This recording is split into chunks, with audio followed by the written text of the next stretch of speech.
this, watch this. I'm about to make you trip, make you glitch, camera click, watch this, watch this. I put it like gold, check out the view. Out with the old, and in with the new. I'm in my new era. I'm better in my new era. I'm better in my new era. A very good afternoon to you and welcome to Shaftesbury Park, Bristol, because the PWR is back. We've had our pause for the Six Nations and we're now back for two more rounds to decide who's going to make the top four and the playoffs as we bring you the Bristol Bears against the Exeter Chiefs. The Bears aren't going to make the playoffs, but they could well have a say in where they finish. The Chiefs are third. They're guaranteed a place at the end of season dance. But after Trailfinders' 5-point win over Gloucester Hartpury last night, the Londoners are breathing right down the Chiefs' neck.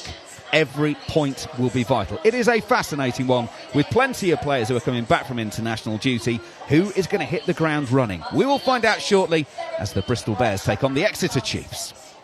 If you or someone you know is affected by breast cancer and want more information from... A very good afternoon to you. I'm Andrew McKenna. Welcome along to Shaftesbury Park. I'm delighted to say that a Bristol Bear and Red Roses legend, Hannah Bottomans, alongside me for this one. Good afternoon. First of all, real disappointment you're not out there. Great for us that you are. Ankle update. How is it? Yeah, thank you for having me. It's absolutely lovely here today, so going to be a hot one, I think, for the girls on the pitch. I'm doing well. The ankle injury is coming along very nicely. And I should start running next week, so that's fun.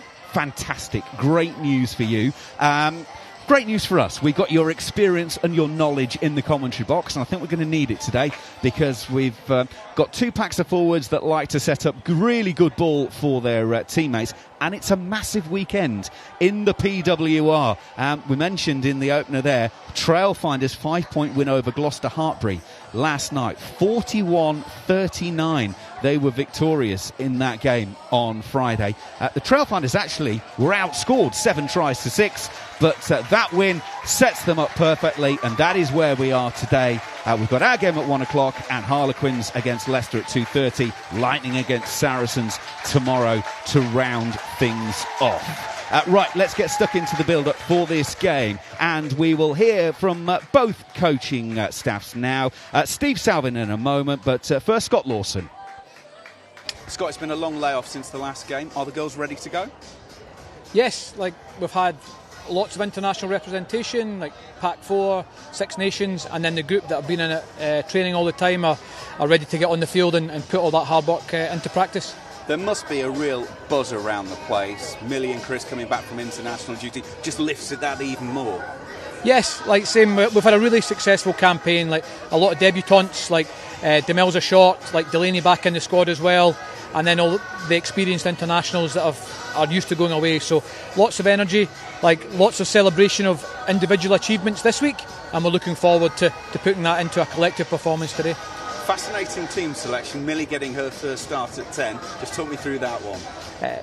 She's trained really well during this block. Again, she came in from Gloucester Hartpury halfway through the season. She's experienced PWR performer, really taking her opportunity in training, and we think she deserves the opportunity to put it on the pitch just now.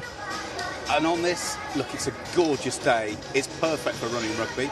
That's what the Bears want, isn't it?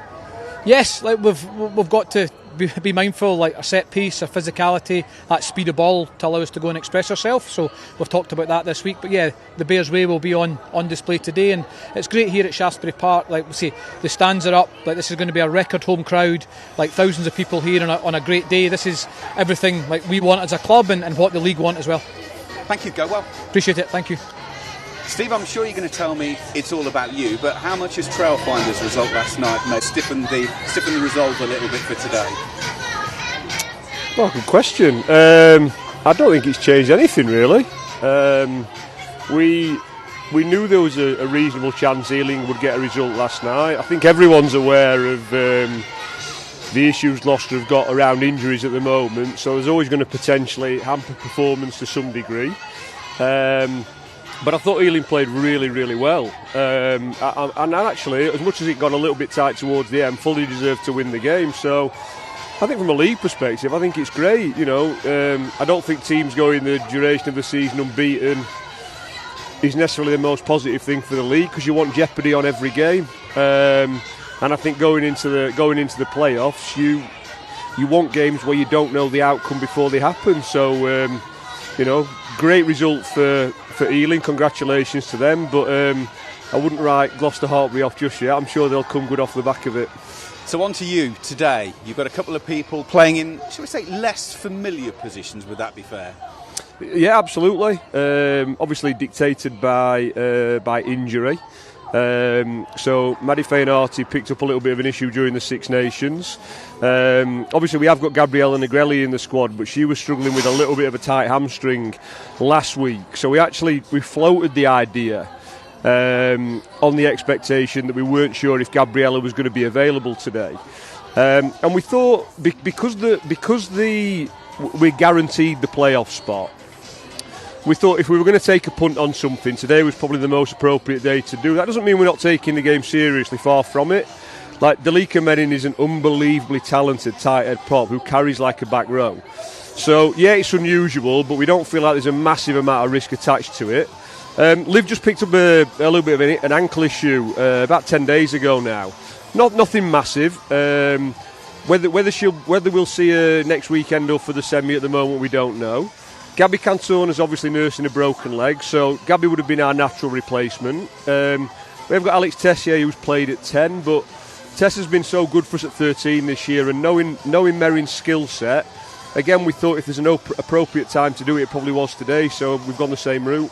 And just on the Bears, we know they're dangerous anyway, but with no real consequences, does that make them even more dangerous today in the fact that they can just go and have a right tear at it? Yeah, I mean, I don't think any game has no consequences, because obviously the performance and the outcome are always going to be significant regardless of what is at stake from a league perspective. So I said in the week in an interview that Bristol currently sit 8th in the league, but the way the PWR is now, you don't feel like you're preparing to play against a team that's second bottom in the league. You feel like you're preparing for a playoff contender. And again, if you look at the talent in their squad, that's why. So ultimately it will boil down to what happens during the course of that 80 minutes. What happens after will sort of take care of itself. But we're preparing today for a really, really tough game against a fantastic team on a beautiful day. So we're really looking forward to it. Thank you. Go well. Cheers. Thank you. Please make some noise for Alicia Joyce. Well, let's put some meat on those team news bones from what the coaches have just been saying. It is 5 changes from the Bears from the last game against Harlequins. At number 10, Millie Hyatt makes her Bears debut, having arrived from Gloucester-Hartpury in March. Amy Dale in at hooker, Jenny Hesketh at fullback, as Ella Lovibon moves to centre with Merrill Smith missing out. And on the bench, Elisa Joyce, back for the first time this season. Actually been confirmed that 4 of the bench won't be Bears next season. Joyce is one of those. And to the visitors, take a moment to take all of this in. It is 6 changes from the win over Leicester 2 months ago, but it's the type of changes. As Steve Salvin was just alluding to there, yes, at number 8, that is tight head prop Dalika Menin. Yes, wearing number 10 for the first time in her PWR career, it's fullback Merrin Elworthy. She's there because of the injuries to Gabby Cantona and Liv McGovern. And if we go to the Chiefs bench, there's no replacement tight head prop. That's because Amy Rule and Dalika Menin are both starting, so they've loaded up with locks and back rowers in Abby Duguid, Gabriella Negrelli and Zoe Dare.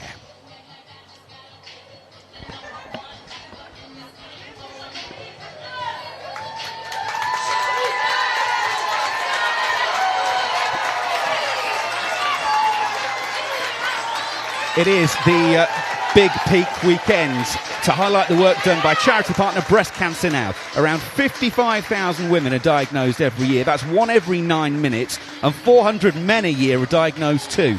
Breast Cancer Now says it's as simple as TLC. Touch, look, check. If you want help or advice on checking and the signs, then go to breastcancernow.org/checking. There's also a confidential helpline to speak with their expert nurses. That is available on 0808 800 6000. And that is why there is so much pink around the PWR this weekend, and in particular here at Shaftesbury Park this afternoon. Ben Wood is our referee, who is all in yellow. He'll be assisted by Emily Hope and Kieran Henry. This afternoon, everybody, we have So our match ball is being delivered. Just worth pointing out as well that due to the heat, we are going to have water breaks in this game. So at around 20 minutes and 60 minutes, we will pause for a couple of minutes for players to get some hydration on, because it is a warm one.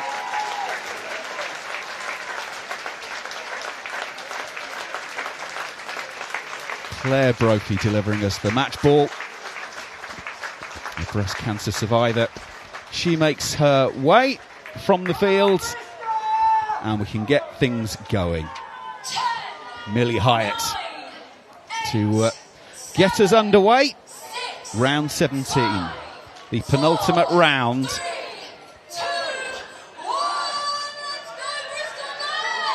Let's go then. Deep into the Chiefs 22, taken well by Elworthy.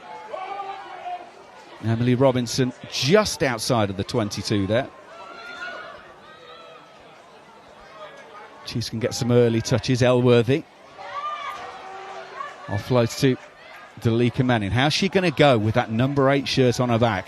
Normally she's got half of an 8 on her back, number 3. We'll keep an eye out for that one. All the way out to the right wing. Katie Buchanan. Penalty advantage to the Chiefs. Well, that is a strong carry. Just behind Elworthy that, so we'll go back, no advantage. 45 seconds played. Early thoughts, Hannah? Yeah, I think you can see Chiefs have got, they want to play, which is nice, because usually they kick a decent amount. So, yeah, they're obviously trying to play out their 22, and they get the reward by getting a penalty there. So they'll be able to clear their lines and start attacking again.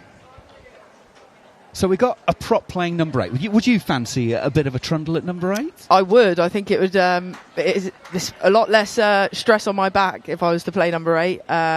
It's interesting. It's definitely interesting. I think if I was Bristol, I'd be trying to get into Amy Rule as much as possible and get her off the pitch as quick as possible. So they have to make that change. Clee Maloney McDonald with the throw. Had such a great Six Nations with Ireland. Was voted their Players' Player recently, back in PWR colours. Claudia Maloney McDonald just held up for the time being. Hope Rogers, all that experience. Flo Robinson drops it onto the toe. It's Maisie Allen who is chasing after that one, but it's going to be coming back from the Bears. What have the Bears got? Jenna De Vera putting it into the middle. Simi Pam signed a new contract, or at least it was announced this week she signed it. Fellow front rower Sarah Byrne. 2.5 minutes played, and Bears starting to get into the gear, but Claudia Maloney McDonald does not need presence like that. She rolled it in her 5th try of the season. It's her 6th against Bristol in the PWR, and she read that one perfectly. She did, yeah. That would be frustrating for Bristol. They were just getting into the flow of things, but Claudia obviously got high in that defensive line, and it gives her the option to accelerate and take that ball. Yeah, it's a bit of a weak pass, but yeah, tricky.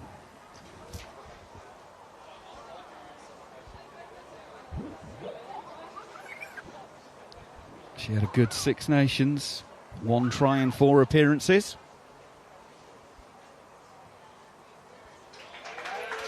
Alex Tessier was never going to miss that one, and it's the full 7 points early on for the Chiefs.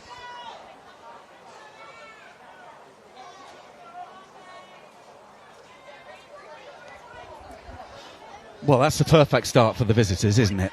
It is perfect. First under 5 minutes and you've scored a try. They'll be happy with that.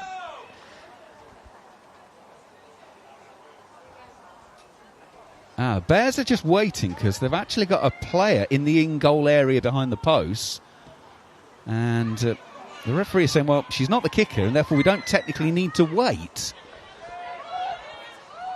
Elworthy claims the restart and dances the 22 line, keeps the toes inside, finds the safety of touch.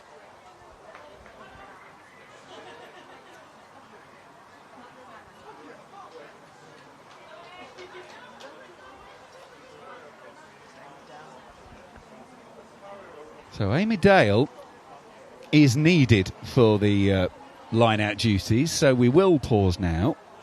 I didn't see what happened with her. I presume she just got shaken up.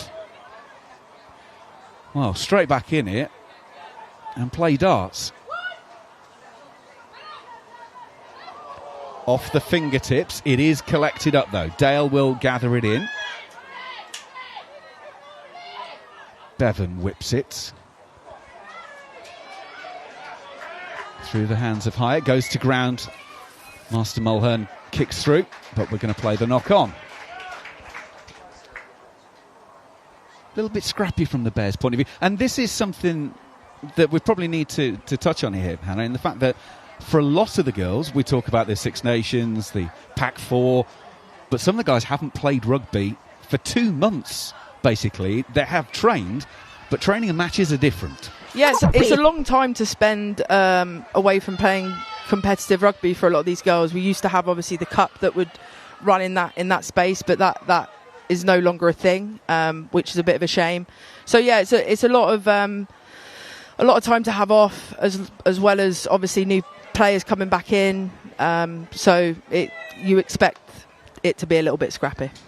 I did ask Steve Savin on the press conference this week about whether Chiefs thought about trying to get a game in, because obviously with them being involved in the playoffs, they don't want to be, sloppy in that first week back. And he said, we looked at it, but then the options were so limited in terms of what they could get with everyone else having players away. And then the Super Bucks situation, he said, in the end, it just wasn't worth it. And I know Bears have actually been training with some of the local clubs as well, haven't they? So they've actually got enough numbers to do proper training. Yeah, we have. We've got a really good, decent squad size. So that was a possibility. But for a lot of teams, it's not. Well, scrum time and penalty goes to the home side, and Sarah Burns' smile will tell you all you need to know there. She's got one. I mean, that's a matchup, isn't it? Sarah Byrne, 84 England caps against Hope Rogers, 62 USA caps. Yeah, Hope's been around for a little while now. I hope she won't mind me saying that, but she's been right at the top of her game for a very, very long time. Has been best in the world for a few years as well. So yeah, she's just lost her bind there, and her elbows hit the deck. So the referee's obviously given the penalty to Bristol. Well, we're talking about props and number 8. Hope Rogers started as a number 8 before she made the way into the front row. Good line out drill. Herring to De Vera. Bevan to Marston Mulhern. Now that's a good carry. But unfortunately, from a Bears point of view, Chiefs have got in over that, and Cleet Maloney McDonald is all over that one, and it's a turnover penalty. Yeah, the timing was just off from that first initial line-out move, and that kind of stifles everything, and then everyone's kind of on the back foot or too much on the front foot. We've really missed Rowe for the majority of the season. She's such a big ball carrier for us, and you can see it there, what she brings, but Cleaner getting over the ball, she's really good at that, and gets Exeter some relief. Rowe Marston Mulhern, 8 months out with an ACL injury. The Sale game in round 15 was her first game back. She's probably one of the few players who was desperate to get as many games in as possible when you miss that much. I think she came back for 1 or 2 games and then obviously had to have the couple months off. But having seen firsthand the work she's put in to get back to this position, and she's an unbelievable nick as well. So yeah, really looking forward to her to get back into playing a couple of games. I think Emily Robinson changed the call there. Calls it to herself, wins it. It's called not straight because the Bears put a jumper up in the air. If Bears hadn't put anyone up in the air, then it wouldn't have been a problem. The law is now that, well, if you don't put anyone up, you can't win it. Therefore, it doesn't need to be as straight. Bears contest, and even though that Exeter win it, it's going to be a Bears scrum. I do like that law. If you're not putting anyone up, you're not winning it. So yeah, no, I agree. It is a very good law to have put in place.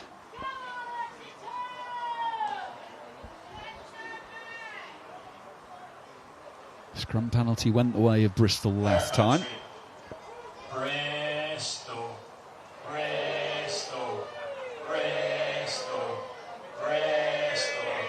Come on, you Bears. Oh, that's a good nudge from the Chiefs. That's a real good nudge from the Chiefs. Got the full penalty advantage as well. Maloney McDonald with the kick through. We'll go back for the advantage. That was a shove, wasn't it? That was a shove indeed. And from the initial bind and engage, I would have thought that Bristol might have gone the other way. But yeah, once you start getting a roll on like that, you can really use all 8 of you and push over. There's some of my favourite scrums to be a part of. Yep, it properly rocked and rolled. Simi Pam, Amy Dale, Sarah Byrne, front row for the Bears. Hope Rogers, Clee Maloney, McDonald, Amy Rule in behind them. For Exeter, some good power. Line out of 4. Slightly underthrown there. The Bears got the jumper up in front of Dorothy Wall, and that's why Rowan Master Mulhern is marauding away forward. Good hands from Byrne. Didn't give it the first time. It could have potentially been intercepted. We've already seen one of them. Waits for it. Ball's going to bounce around. Claudia Maloney McDonald has seen something she likes to the left. Oh, big fend from Clee, not once but twice. She might potentially grab the hair of Demelza Short. Emily Robinson, met by Sarah Byrne. Tessier in at first receiver. Ball's gone back from McGillivray, so it's play on.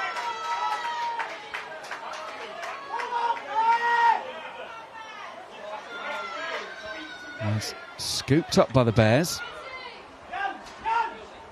Jenny Hesketh was having to work so hard to just stay where she was and maintain the ball.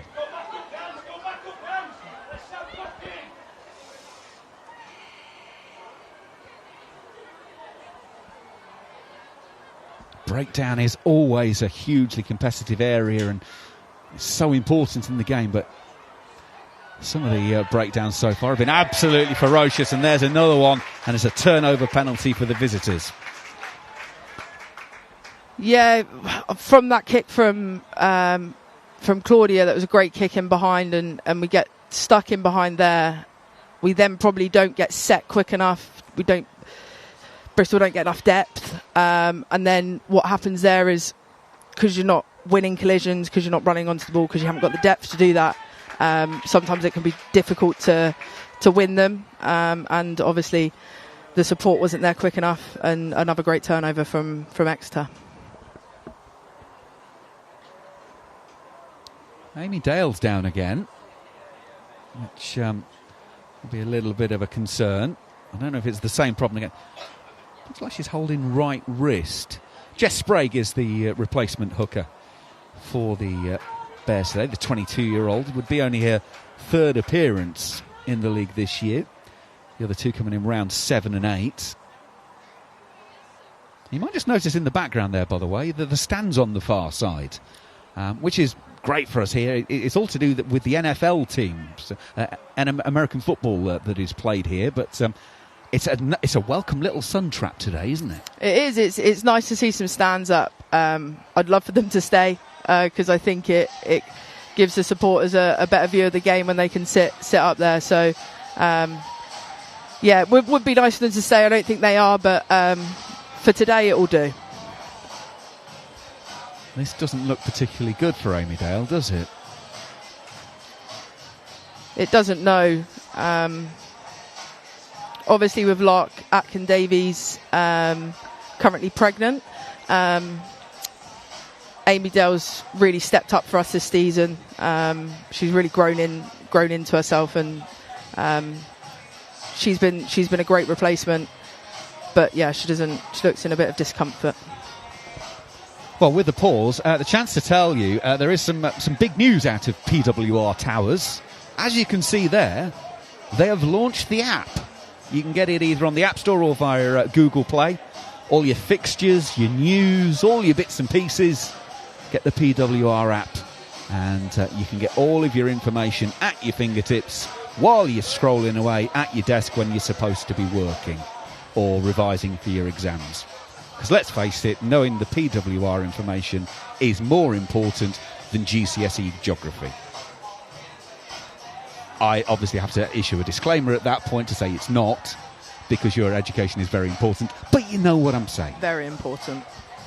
By the way, actually, just talking of GCSE geography, my daughter did her exam recently.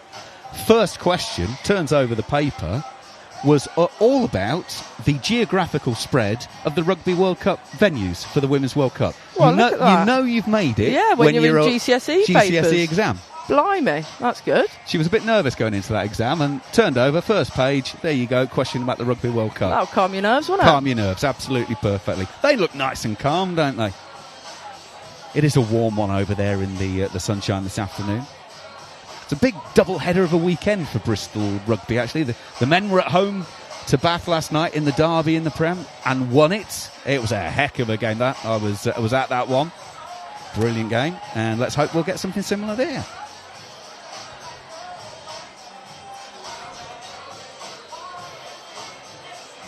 Well, we are still awaiting Amy Dale. She is back on her feet, I can tell you, as you can see there. You kind of think surely discretion is the better part of valour here, but when you've done all this training for all of those last few weeks, you don't want to knock it on the head after 12 and a half minutes. And you also, if you're a front row replacement, if I was a front row replacement and I was coming on with 70-odd minutes still left to play, I'd be sucking in and trying to figure out how I'm going to get through it. Well, she's getting back on the horse.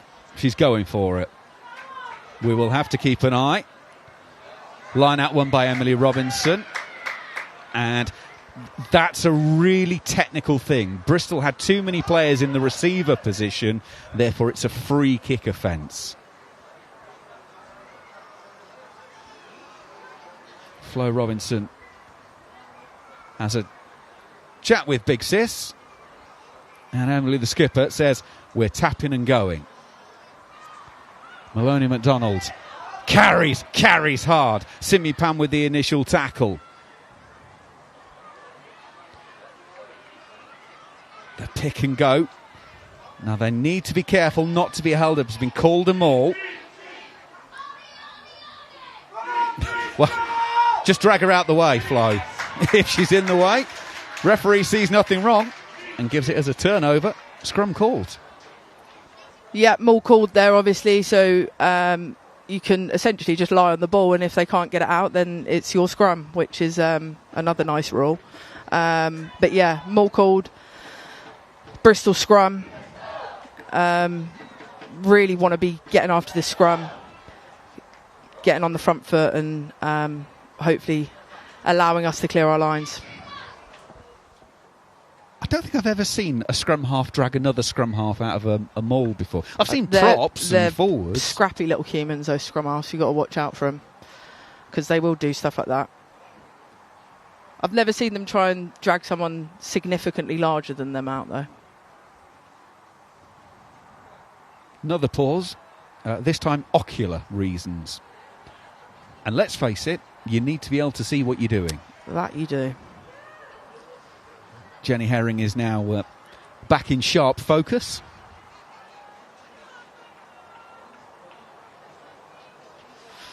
Well, the last scrum we saw, Exeter had a real run at the Bears, but a scrum 5 metres out from your own line, on their ball. I would imagine Exeter might have another go at this one.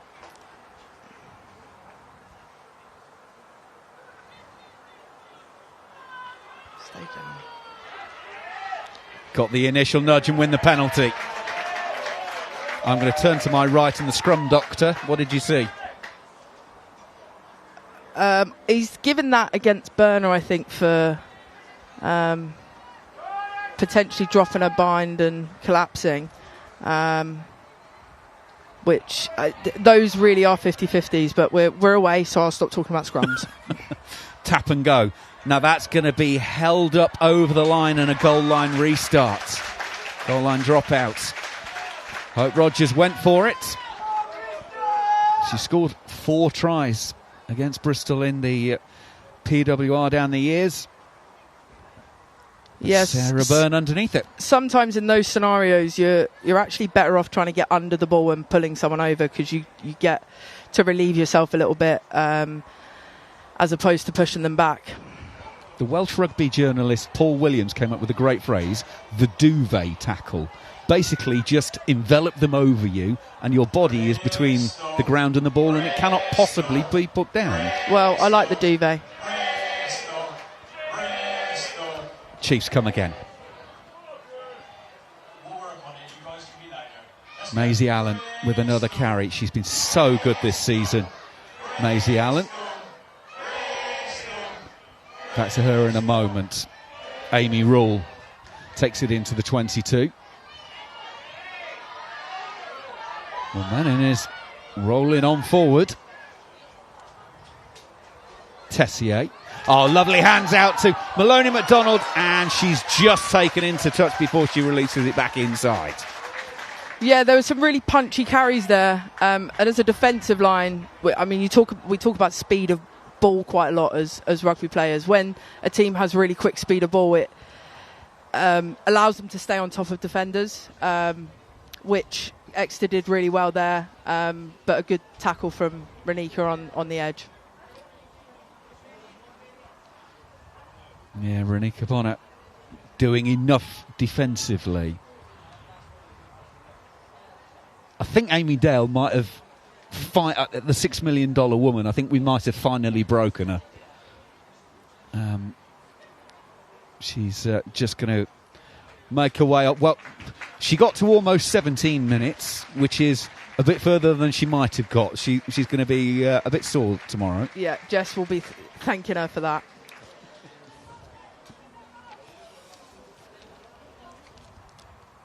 So, Jess Sprague joins us. Amy Dale leaves. And Sprague is going to be straight into action. Literally, well, I suppose I was about to say there's no warm-up. You couldn't be any warmer. It's just that you're not actually potentially ready to go. Good timing. Short at the front. Had an almost clear jump at that one. Dorothy Wall being in a right pain at that breakdown. As you're supposed to be, I should add.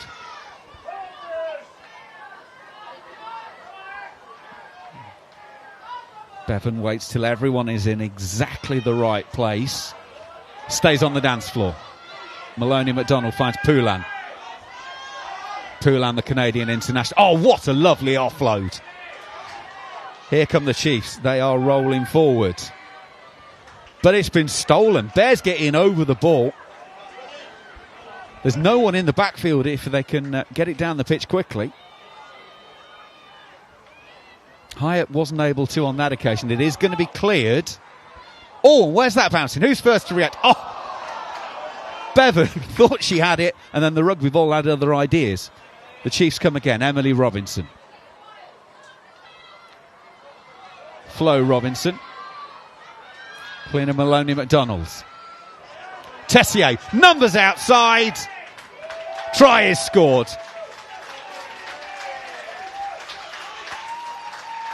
Maisie Allen with this brilliant season, the 9th try of her campaign, her second against Bristol. Maisie Allen makes it 12-0. Yeah, Bristol did their best to hold Exeter out for as long as possible, but I don't think Exeter will score probably an easier try than that one. There was quite literally no defenders in half the pitch. So, easy hands out. Probably comes from a bit of a rush kick from, I think it was Ella Loverbond. The bounce is obviously unlucky, but smart spatial awareness from Exeter, and they go in.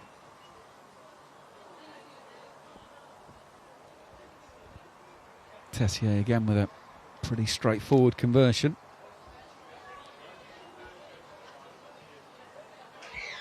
And through it sails. Try for Exeter Chiefs, number 7, Maisie Allen. Conversion, Alex Tessier. So here it is. Maisie Allen, who I mentioned earlier, has had a phenomenal season. Her numbers are incredible.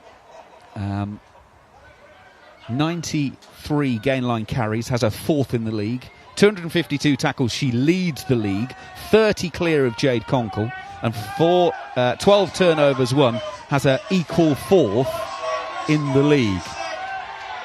An England back rower, when England were a bit short during the Six Nations at one point. I have to say, I am an unashamed Maisie Allen fan. I was surprised that she didn't at least get called in. However, I suppose with the shortage of second rows, I think England elected to go for back rows who were more of a line-out option. Yeah, you're not wrong. I think that is probably what England did. But obviously Maisie Allen's an incredible player. She's something different. And yeah, she's... oh, there you go. Go on, Ryan.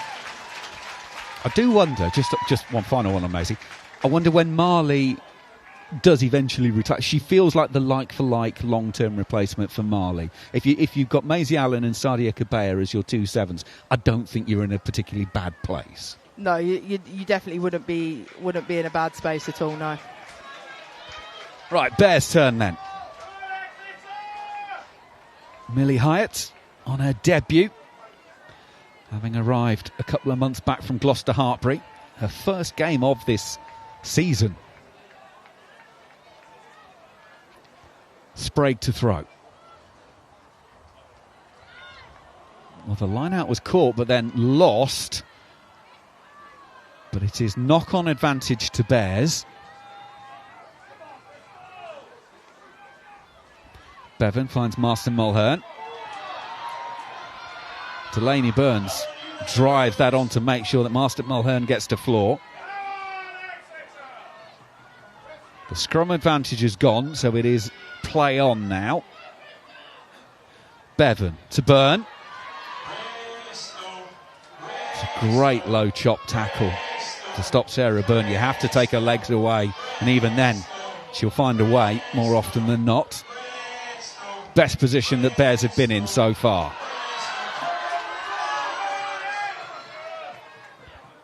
Seven metres out or so, just to the right of the post. Byrne again. 3 in the welcoming committee for her, including McGillivray. Marston Mulhern driven backwards.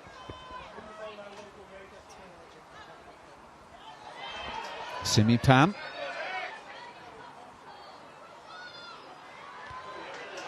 It's a partial break by Balogun. There's numbers out to the right-hand side if they can get it there. And Maloney McDonald. Well, that's a judge to have gone forward. Pretty much anything that now gets batted down is deemed as a knock-on. The only question is, was it deliberately knocked on? And the referee decided that Claudia Maloney McDonald was trying to intercept that ball. Yeah, I think she was. It was the right decision from Millie. Just obviously, Claudia's got great hops, so she got up and got that one. Bristol just looked like they got a little bit stagnant in there and didn't know which way they were going. So the speed of ball was pretty slow, and they weren't able to really get in much go forward, which is really what you want in a 22. You want quick ball speed. You want to be playing on top and finding edges where you can. How much different will it feel? Because obviously the vast majority of the season, Ray Demont's been playing 10 for Bears. You know, obviously Millie's been around for a couple of months, but not game time. That will affect the timing of the attack, won't it? Yeah, obviously different 10s play in different ways. We've obviously had Demont for a long period of the season, but Millie Hyatt's a great operator, and she's been great in training, and will be a really good confidence builder for her as she goes here. Well, here she is sweeping around, and it goes to Renika Bonner, and she doesn't need a second invitation. 7th try of the season, trained with England during the Six Nations. She doesn't need much space, and if you are relatively new to a team, well then all you need to know is, where's my speedster? Can I give it to her nice and early? And that's exactly what happens. Yeah, we're super lucky at Bristol to have 2 very, very quick young wingers on our team. Both bring in something a little bit different. Ren is a real... she's a pocket rocket. She can step you in a box, and she's powerful as well. I don't think people probably think that of her, but she's really got some power behind her, and as we saw there, like, Claudia isn't an easy person to beat, and she's beaten her in 5 metres there. So yeah, really nice finish from Ram. Bevan's conversion just drifts across the face, so it's a 5-pointer. Make some noise for your try scorer. You can see her there, she's clapping her hands, calling for the ball, and says, go on then, you've got a one-on-one. Can you get around? And the answer is yes, you can. England are blessed with some incredible young talent at the moment out wide, aren't they? Yeah, we really are. Obviously didn't see Ren in the Six Nations squad, but we saw Millie, and England have got a real good amount of youth coming through the ranks. The PWR Proving Ground is doing its thing once again. Well, here's a Canadian flyer. Poulan wants to beat everyone, it seems. Master Mulhern makes the tackle on the 22. Elworthy to Maloney McDonald. Flo Robinson to Tessier. Little pump fake. Goes to McGillivray. But the ball's going to go loose. And here's a sight that everyone in this ground loves to see. Sarah Byrne on the rampage. Oh, Bevan has spotted space. That's a lovely bounce. Yeah, you see a lot of the time, especially when teams get into the 22, if there's a turnover, there tends to be a lot of space down the end of the pitch, because wingers and fullbacks aren't set in place. They're up in an attacking line. So Kira Bevan, great spatial awareness, nudges it down, gets a really nice bounce, and instead of being in our 22, we're now on the edge of theirs. So really good kick from Kira.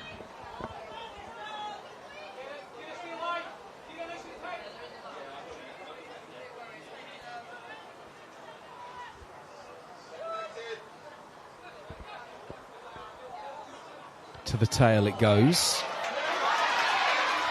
Not the cleanest. Good presentation. Opportunity for quick ball. Has gone backwards from Hyatt. Devera's got a couple outside her. And the pass has drifted forward on Millie David anyway. Yeah, I think you see with Bristol, when they're getting front foot ball, and when they're getting good carries and a good clean out and fast ball, they start to look a lot more dangerous. We've got such great talent on the edge and in the middle of the park. But when the ball's slow and when it's a bit stagnant, it's really difficult to get the ball to those players in a decent amount of space. But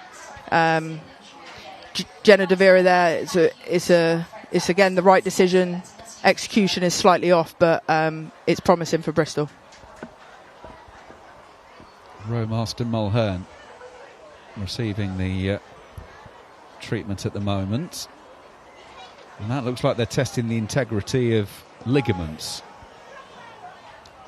Yeah, having come back from a few injuries myself, obviously not ACLs, sometimes you can have a couple of scares where you think something's happened but it hasn't. So hopefully that is exactly what's happened to Roe there. We need her firing on all cylinders. Yeah, she is a force of nature, Roe Master Mulhern.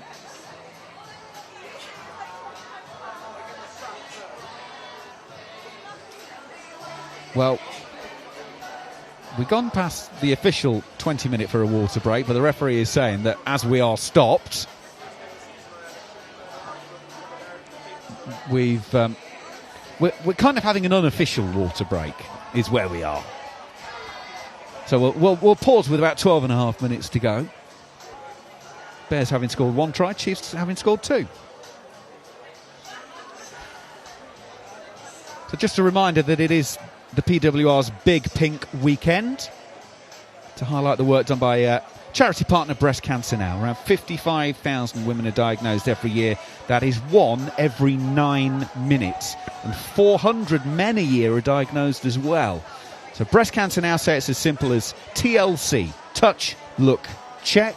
If you want help or advice on checking and the signs, then you can go to breastcancernow.org/checking. There's also a confidential helpline to speak with their expert nurses. You can call 0808 800 6000, or it's nice and simple. Get your phone out now and scan that lovely pink QR code on the screen.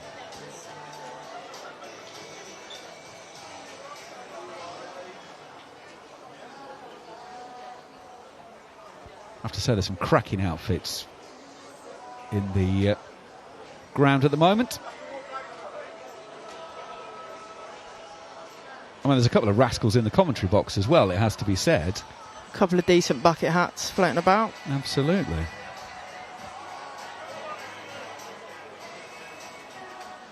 Well, there's a mended cowboy hat there.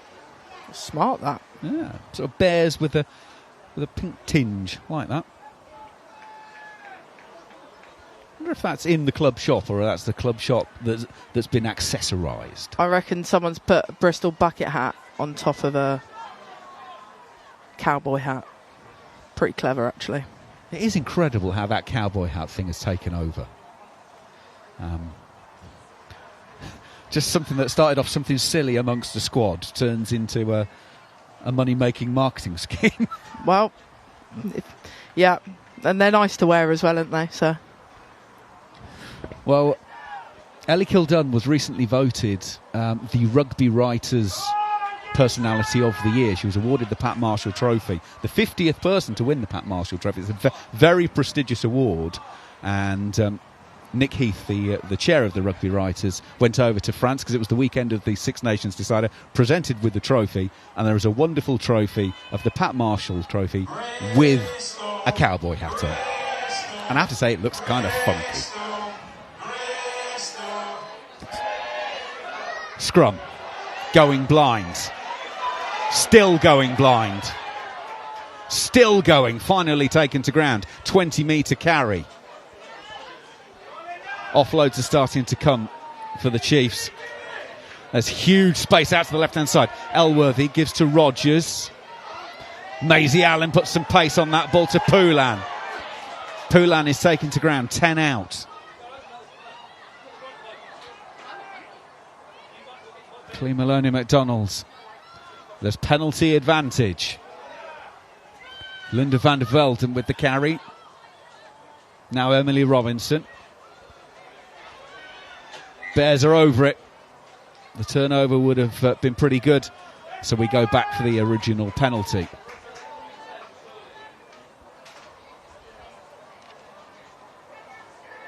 Well, Flo Robinson's threatening to take it quickly. Sarah Byrne was the player singled out for not rolling away in the breakdown, and they've elected, rather than the tap, to go scrum this time, Hannah. Yeah, that's I guess they've had some good change out of it. So and this break coming straight off the back of one of them. That's a tight head running half the pitch. For Bristol here, when a team makes a line break like that, you really, as quickly as you can, want to try and slow down the ball to be able to get your defence set.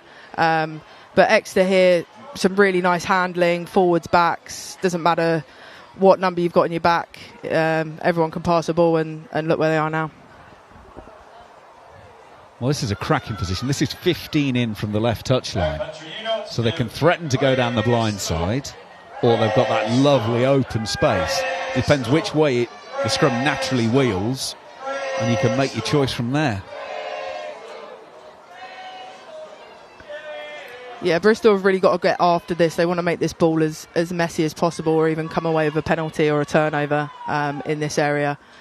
I'm not a back, but I think backs very much enjoy playing off scrums that are 5 metres out from a try line. There's a lot of space on offer, so if Bristol can disrupt this, then that'll be good for them.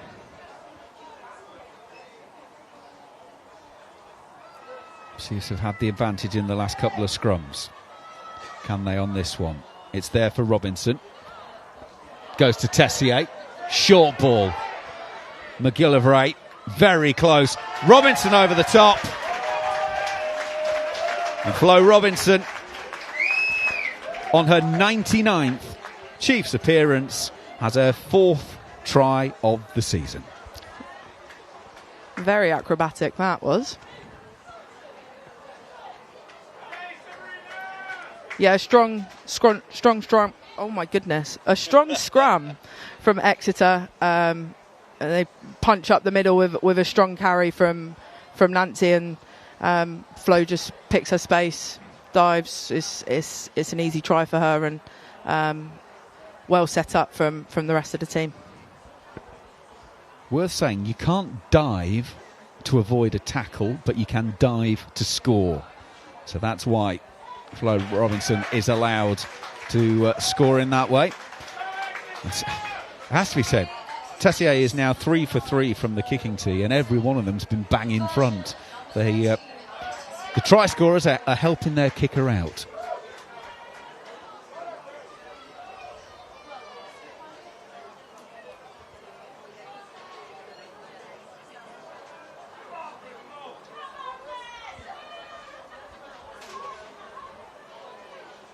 So, 7.5 left in the first half. Hyatt. Claudia Maloney-McDonald catches, gives to Emily Robinson. That's a clear out and a half. Tessier clears. And Jenny Hesketh has touched that in. Maloney-McDonald is looking for a quick one here, and she's turning around and screaming to her teammates about why is no one available, and the officials had decided it was already in touch when Hesketh touched it, therefore it is a Bears line out.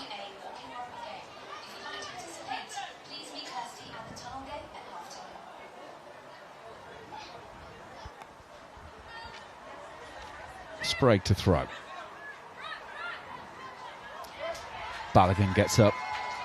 Good clean win. Burns in the middle. Exeter were on the ball, but they didn't get a clear lift, therefore they weren't going to get the turnover penalty.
Number 8 so far.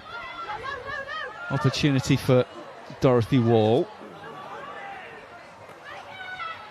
Van der Velden Gets her hands clear of the tackle. Robinson goes around the edge again, and she's got a couple in a couple of minutes. The try bonus points secured for the Exeter Chiefs. Flo Robinson with her second of the afternoon, and it's 26-5. Yeah, a pretty standard line-out move, sending up. It was Dalika up to punch into the seam in between the back of the line-out and the first defender, and then obviously a couple of carries around the corner, and Flo Robinson sees some space, takes it again for a second.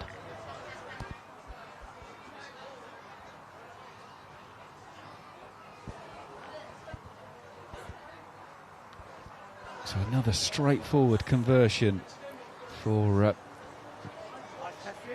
Tessier. Having said it was a straightforward one, put under all sorts of pressure by Hyatt, but the conversion is landed. By the way, our apologies. You lost audio for a very short moment there. We've sorted it back out, and we should be with you all clean and clear for the rest of the game. Yeah, I wasn't saying anything too good anyway, so... You're self-censoring now, aren't you? Probably a sigh of relief from the viewers.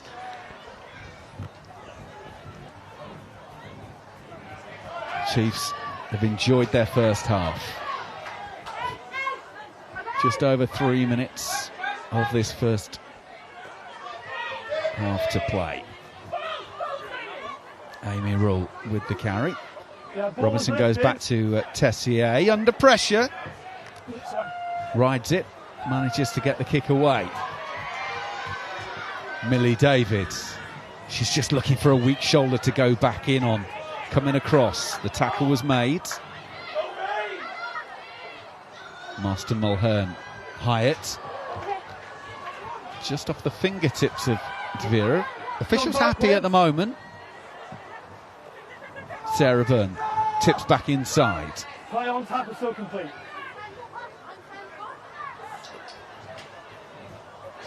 Into the backfield it goes as the Bears work their way across to the right-hand side.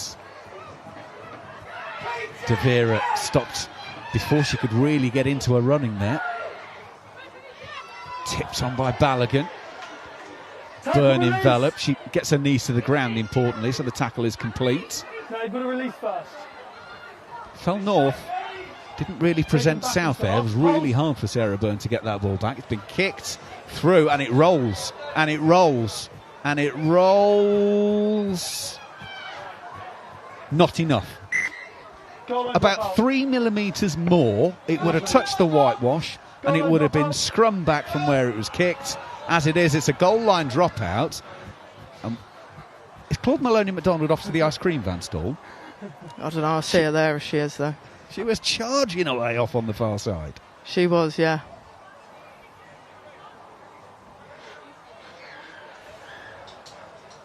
Yes, please, exit. Tessier takes the conventional. Millie David. Tackle made.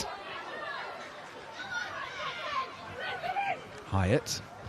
Byrne. Oh, great tackle, dislodges the ball. Knock on, offside. And because it was knocked on in the tackle, Sarah Byrne was in front of where the knock-on took place. She picked it up, therefore it is a full penalty for offside. Yeah, those ones are really tricky because your natural instincts are that you want to go and get the ball when you want to pick it up. I've done it many a time, so when you...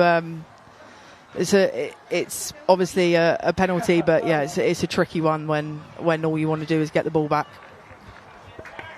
You have to reload, get back round, back behind the breakdown or the ball carrier, then you're back in the game. But as you say, it's one of those bang-bang kind of situations. You don't really have that much time. There are sometimes you deliberately do it cynically to stop the opposition, of course. Let's be grown-ups about this. We know it happens. There are others, though, that are genuinely not a lot you can do. Maloney MacDonald finds Robinson. And again, Lee Menin just rolls away forward, and there's Plenty of white shirts coming to the left-hand side. Tessier finds Poulan, finds Maloney McDonald. She's still going. Tackle made by De Vera. Buchanan across on the left-hand side. The right winger got the knees to ground. Rule finds Wall. Release! Knee hit the floor! Now Tackle release. completed because the knee was down. So the Bears have to release. Well done. Her knee hit the floor. Linda van der Velden to clean Maloney McDonald. It's an advantage. 8 was offside. Another advantage for Marston Mulhern being offside on this occasion. Maisie Allen is way out on the left-hand side, down by the touchline. All on her lonesome. Chiefs have gone to the right, though. She released. Play on. No, Feels go. like they're rolling forward. They want one more. We're into the red time at the end of the half. I'm not playing through that. So we'll come back to the And the original referee penalty. said there was some Number 8 obstruction in offside. midfield, which he can't allow to carry on. So we're coming back for the initial penalty. Yeah, Exeter have looked really, really good Your and player obviously stood up, so I told them both to in release, attack, which they did with the especially right when they get into Bristol's half of the pitch. A lot of tips, a lot of offloads. They're running onto the ball. There's a lot of deception at the line, which is a defence makes it really tricky to create dominant shots and get on the front foot as a defence. Okay. Well, the first half will come to an end slightly earlier than we thought because Alice Tessier's kick goes dead in goal, and therefore that will do it. But it's not been a bad half from the Exeter Chiefs' point of view. Claudia Maloney McDonald, Maisie Allen, and 2 from Flo Robinson have the try bonus point for the visitors. Renika Bonner scoring for the Bears on 24 minutes. It's been a handy first 40 minutes, hasn't it, for the Exeter Chiefs, Hannah? Yeah, Exeter have looked really good, really positive from them. Bristol need to find a way of getting themselves in the game and imposing themselves on this game, and get a bit more energy about them, a bit more deception, running onto the ball, creating opportunities, which they have done a couple of times, but in the majority of the sets there's either been an error of a knock-on or a forward pass, which is frustrating for a team. Right, we're about to run through all of the highlights in a moment. You've got a few seconds to go and get yourself a drink or an ice cream. On your marks, get set, go. I'm better in my new era.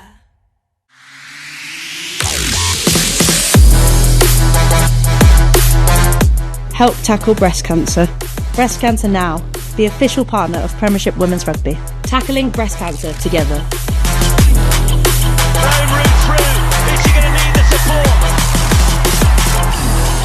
Text TACKLE to 70025 to donate £5 to Breast Cancer Now.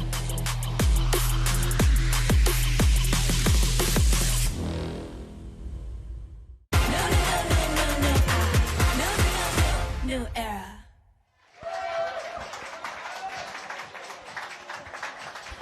Well, you can see the Exeter Chiefs Brains Trust are only now just leaving the pitch. They've been discussing the highlights of the first half, so as they're discussing them, let's us show you them.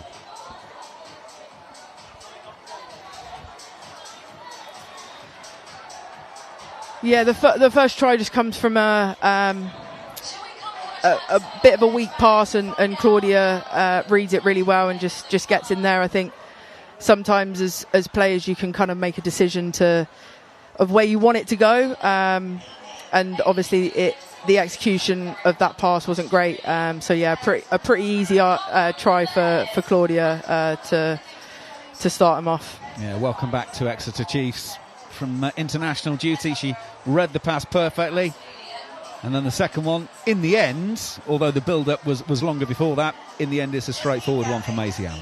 Yeah, again, it's again an easy one. The defence hadn't got round the corner quick enough, and there was pretty much half a field for them to score in. So if it wasn't Maisie, it would have been the other 2 or 3 people outside of her. This was when the Bears got themselves going. Yeah, great finish from Wren there. just getting round Claudia, and it was a good decision to swing by Millie, and Ren gets past Claudia, which is no mean feat.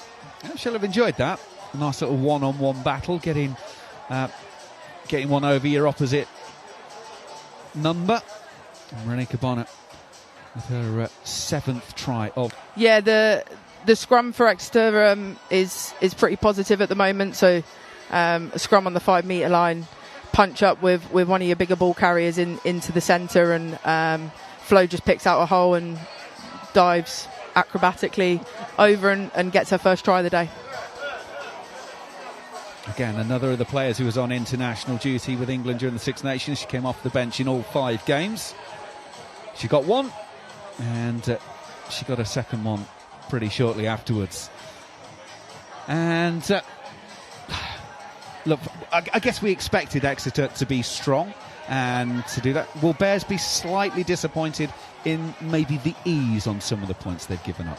Yeah, definitely. I think if you're Bristol, you're happy with coming away from points. I don't know how many times they got into Exeter's 22, but the time they did, they came away with points, which is what you always want. But they haven't been down there enough. They spent a lot of the time in their own half and on the back foot, really. So they need to find a way to really get back on the front foot and stay there for a long period in the second half. On a Chiefs' point of view, they're looking for a 3rd win in a row. It would be the 2nd time they've won 3 games in a row this season. They are heading into the playoffs. It feels like they're picking up the momentum going into just the right time of the season, really. The time of the season that is the important bit. Yeah, as a team coming to the back end of the season, it's pretty natural to have peaks and troughs within a season. But at this point, with only a couple of games left before you get into the big semis and the finals, you want to be building and creating an environment within the team that can take you into those semis and finals and put you in a really positive space. So by the looks of it, Exeter have found that today, and hopefully they can continue that going into the second half. Well, there is an impromptu game on the pitch. It is Breast Cancer Now awareness, Big Pink weekend in the PWR this weekend. That's a heck of a piece of kit. That is serious. The artwork on that's taken an awful lot of time. If you want to get involved, scan the QR code. All the information is there. And you can also go to the website breastcancernow.org/checking. And there's also the phone number 0808 800 6000. It is the Big Pink weekend in the PWR this weekend.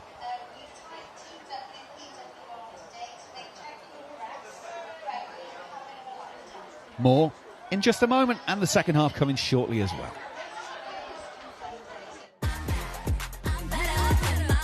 New era.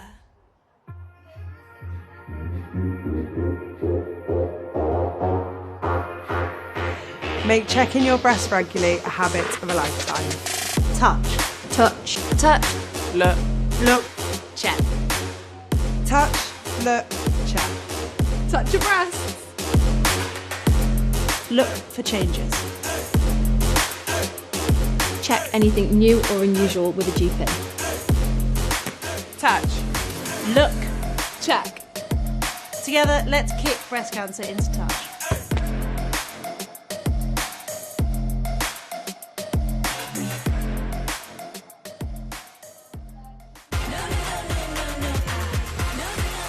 New era.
please, Shaftesbury Park. And the winner is Aaron. Ticket number 266. Have we got Aaron? Make it to the bar. Well, that's again at the end of the game. Just make sure she doesn't miss out on those extra special moments.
Here we go then.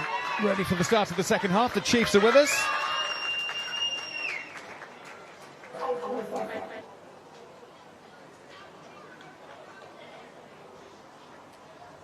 Four tries in that first 40 minutes.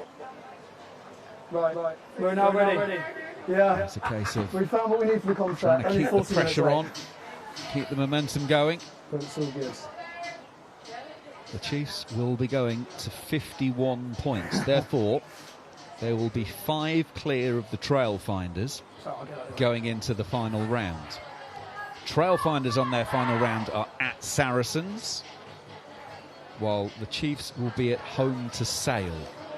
That will determine the order. Gloucester Hartbury are going to finish top. Saracens will be second because they're 11 points clear. So they will have the home games. Third place will go to Saracens. Fourth place will go to Gloucester Hartbury. But we'll take you through all of those details and ramifications next weekend, because we need to carry on and finish off this round first. Great stuff, thank you. Lucy, can you hear us as well? I think I've just seen Lucy Nye come on to the... No, Flo Robinson is with. Does look like Alicia Joyce is with us though, for the Bears in the back row. So who is she on for? We will work that out for you in just a moment. Well, the restart has not been taken cleanly by the Bears, so Amy Rule will pick up that loose ball. Clee Maloney McDonald is player on. It's Demelza Short who's left the pitch for Bristol in the back row. No left. Flo Robinson whips it away to Rogers. Still going. Release! The knee was down, tackle was completed. That's why the call of release. Maloney McDonald's. Maisie Allen. Scrum advantage. It's a scrum advantage for a knock-on. Jackal was fine, but there was a knock-on in the tackle from Bristol. And Hannah Bottoman, first of all, Exeter have started well, but secondly, they've now got an attacking scrum in a great position, and we saw what happened to the scrums the first half.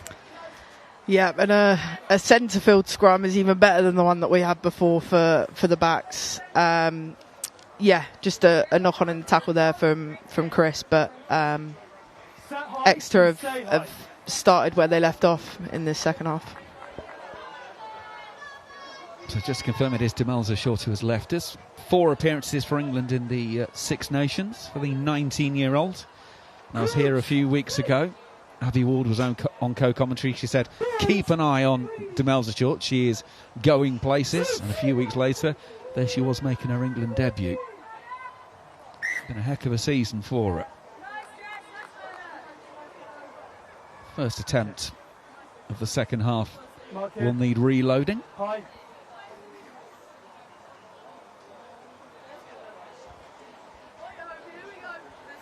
Feet up. Positive elbow, yeah. Nice and high. Simia Tam just wants to get her bind absolutely right at loose head for Bristol there. Yeah, the last scrum, her elbow was pointing towards the floor, which, for those of you that don't know, if her elbow was to hit the floor first, it paints a picture to the referee that she's taken it down, so she really wants to try and keep that elbow up. Well, Exeter have been judged to have gone through the mark early there, and therefore it is a free kick to Bristol. If Exeter do that again, it will turn into a full penalty. Bristol, I don't think, were quite ready. Chiefs just went a little bit earlier. Now, the free kick can't be kicked out on the full, and Maloney McDonald will gather in Hyatt's kick. Good carry from Chiefs again. It's been stripped, but illegally so. And it's a penalty to Bristol. But more significantly than that, just on the left-hand side of your screen there at the back of the picture, Sarah Byrne looks like she's in a decent amount of pain with one of her shoulders. Yeah, hopefully it's just a stinger, but they can sometimes be the worst. Shoulders are gnarly little things. Well, the way she's waving her arm around at least implies that it's in place. It's not a massive problem.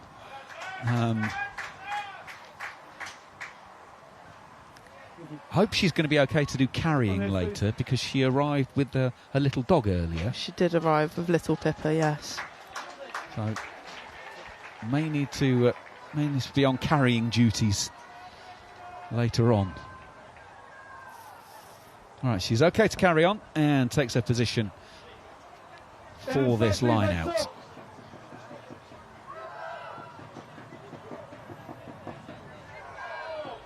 Lee Maloney, McDonald and Emily Hope there are having a real discussion about where the mark is. They've clearly stayed on that mark, Emily, and she's delayed the throw. And Ben Wood, the referee, has said Bristol were where they were supposed to be. It was the Chiefs who had lined up incorrectly. And therefore it's a free kick to home side. Bristol on the line. Bristol on the line. And because it's a free kick inside the 22, you can kick that one out, but you don't get the line out. So it's an Exeter line out, 10 inside of the Bears' half.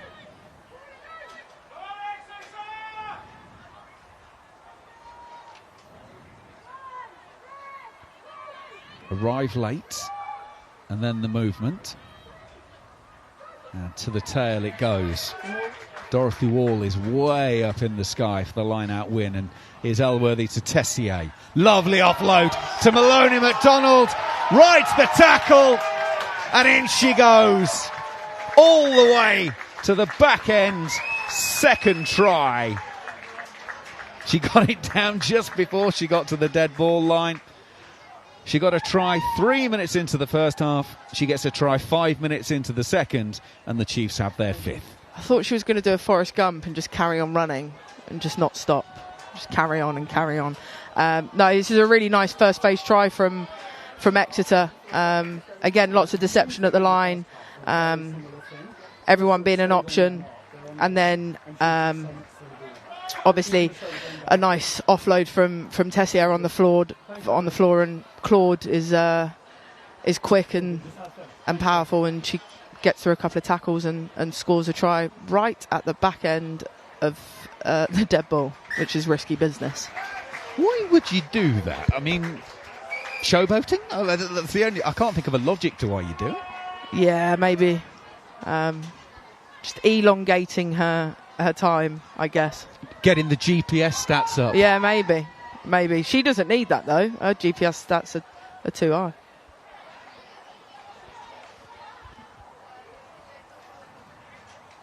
Well, there was in the men's game. Do you remember Freddie Burns for Bath in a Champions Cup game? Pretty important. Defender came from nowhere and punched it out of his hands. I can bring that up into conversation because Fred is a mate of mine.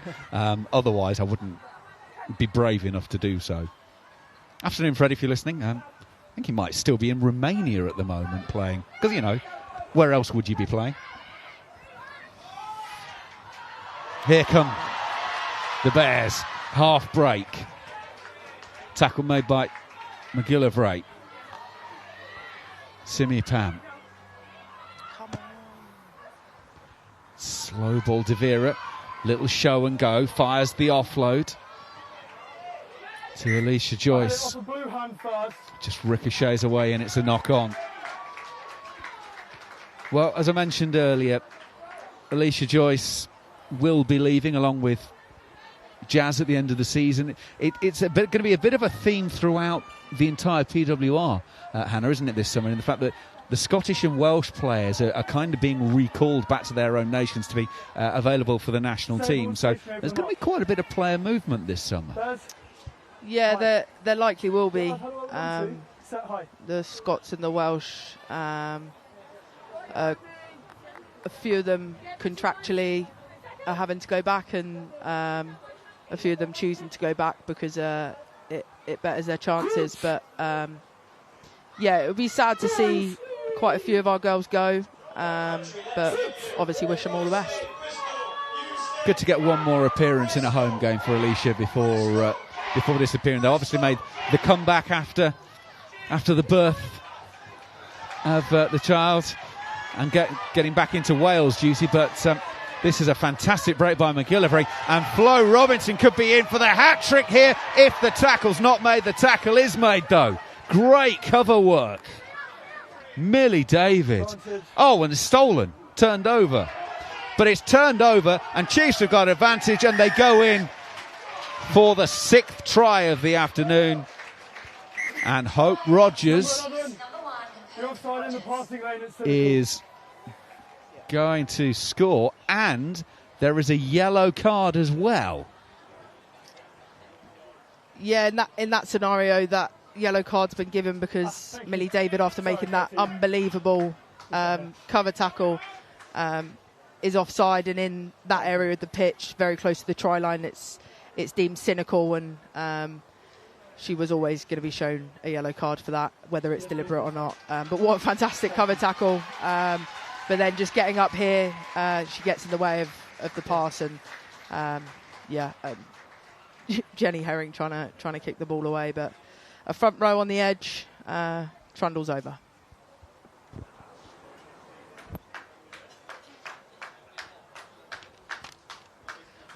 So Hope Rogers gets the try.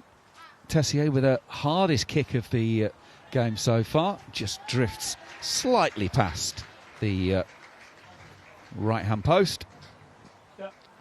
On another day could be significant. Not today, though. 40 points to 5. The visitors are leading.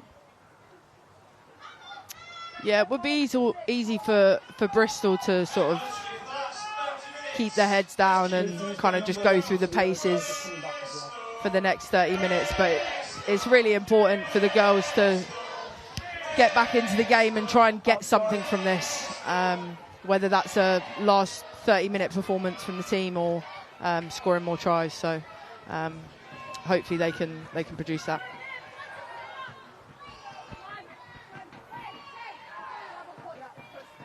Bears then from their own 22.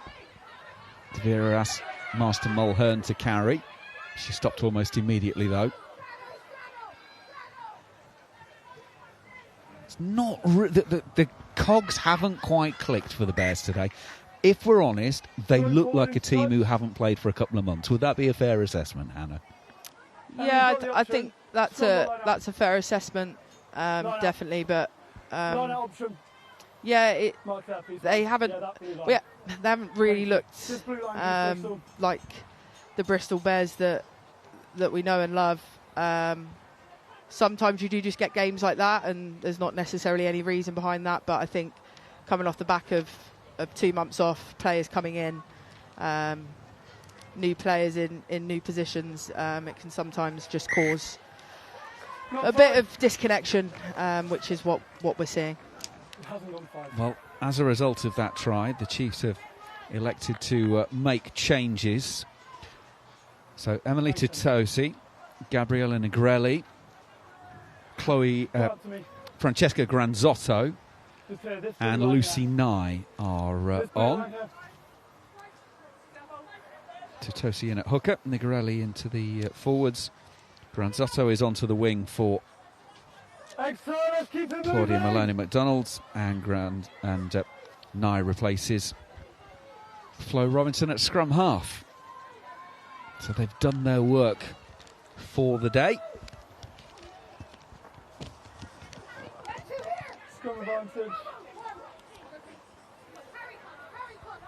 Scrum advantage. Well, they're going to carry on playing.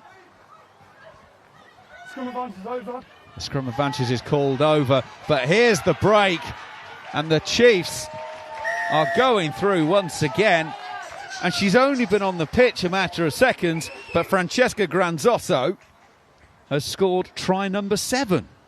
Yeah, they're running that link play really nicely, off of like a second or third phase, a winger or a back three coming through, and getting either a little offload or a little tip off of a forward runner, and it's working really nicely for them. You see it here, nice depth, allows Delika to get a nice little tip to her outside, and then off of that, it's almost a carbon copy of the try earlier that Claude scored, where Tessier pops it off the floor to her. But they're running that really well, and it's working for them. So, yeah, good depth, good deception, tips, hard runners. It's working well for them. Granzotto's third try of the season. Tessier, oh, it just almost kisses the outside of the right upright and doesn't come around. So she was landing them all in the first half, but hasn't been able to convert the last couple. Granzotto, involved in the Six Nations with Italy, was yellow carded in the game against Wales in the final part of the tournament. She's had a more positive and happy impact on this game. Right, Bears need a foothold in this. Would like to get some positivity going. Well, the pass wasn't brilliant, and Sarah Berners just volleyed that one. And it's been turned over. Nye goes to Elworthy. That's been touched in flight. And Poulan gets a lovely bounce, and she's going to skin her way around. Hesketh didn't have a chance there. To be fair, Poulan's been lively all afternoon. And she goes in, and that is try number 8 for the Exeter Chiefs.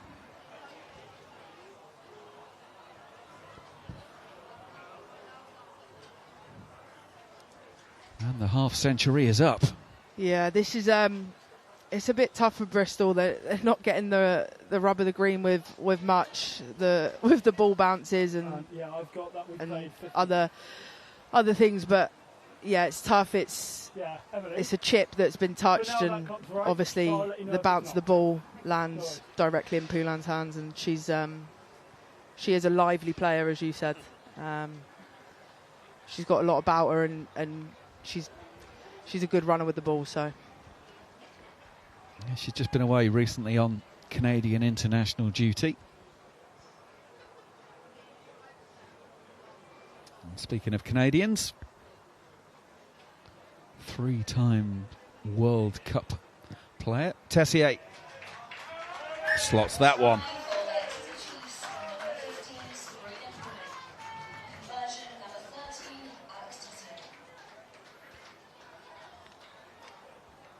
Thanks, Lucy. Let's have a look at that again. That is the preceding try from Granzotto. And then 2 minutes later, I'm afraid they're like buses at the moment. They're coming along in clumps. Bears need to dig in here. they really do. Yeah. There's still a long way to go in this game. I think it's probably a touch out of reach to win it, but like I said before, to get something out of this, they really need to get a foothold in this game and get hold of the ball and keep hold of the ball. Extra hold in front. Oh, stop. Tessier drills it down the middle. Bonner will back up. She gets around Granzotto, but not around the rest of the defensive line.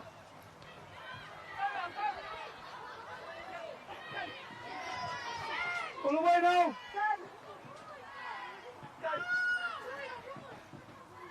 Bevan finds Byrne. That's nice from De Vera, a little in and out. And that's really nice hands. As Chloe Daniels onto the pitch. Does well out wide.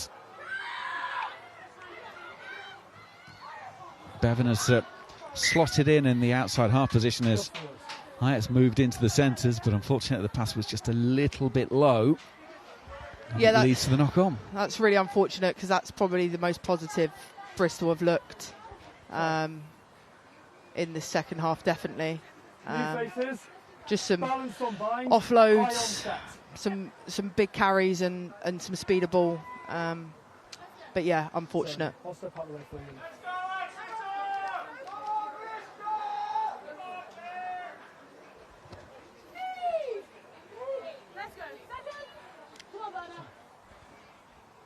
We've pretty much emptied the benches now. Denny Swan coming on for Amy Rule in the front row in that scrum. And there's an early movement from Bristol, so it's tap and go for the Chiefs. Ball's out, the 21 was offside. Nye is under all sorts of pressure, but There were offside lines, 21 was offside. the offside for the penalty. Alicia Joyce was just a little bit too eager, unfortunately. Yes, that is a thing.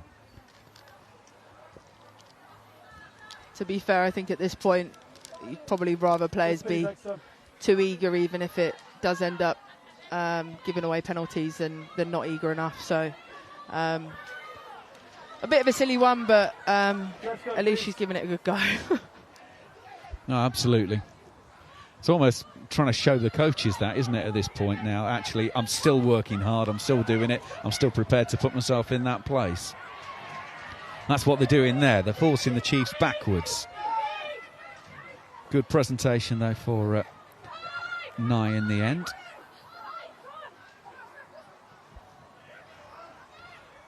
Nice space down the wing. There's Dalika Menin. Still going. Is she still on the dance floor? No, she's not. Touch. Yeah. Number 1 and number 8 blue change. Number 1 and number 8. Yeah, I'd love to know what Exeter's ruck speed has been for this game, because from watching it, it looks like it's been incredibly quick.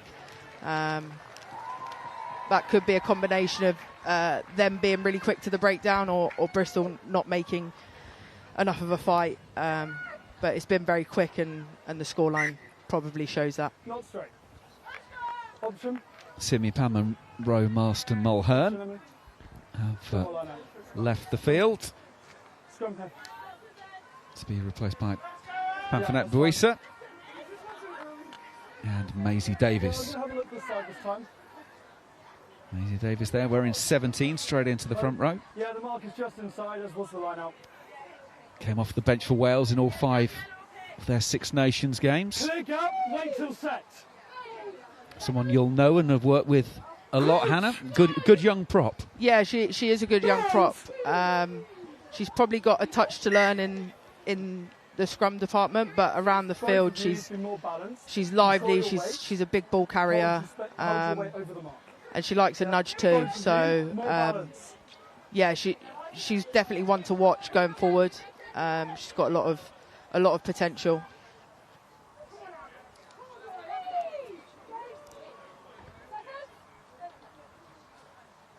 So here she goes.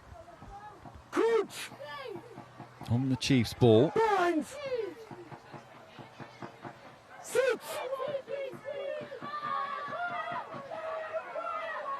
It's a solid platform to build from. Elworthy finds Tessier.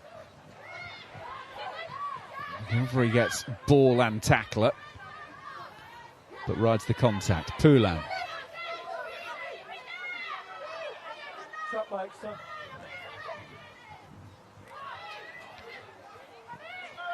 No. She's clearing it out. Roll clear first. You heard the cry of not now. You had a player on the wrong side, roll away first. Jenny Herring was in the breakdown lane, and that is why the penalty is called.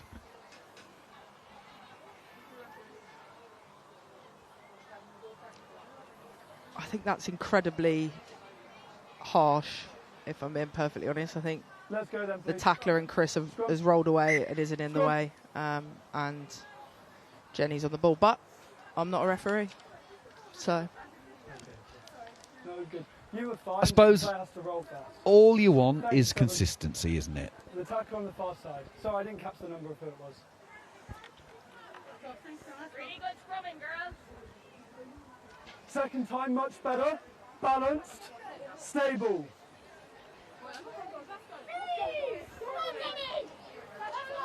Sorry, 9. 9, please. Thank you. Once it's in, you can then go. Thank you. Crouch! Bounce!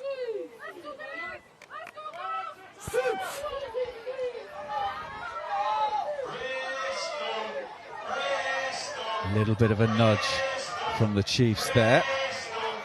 Naomi Brennan with a strong carry. Have Bears done enough to turn it over? No, they haven't.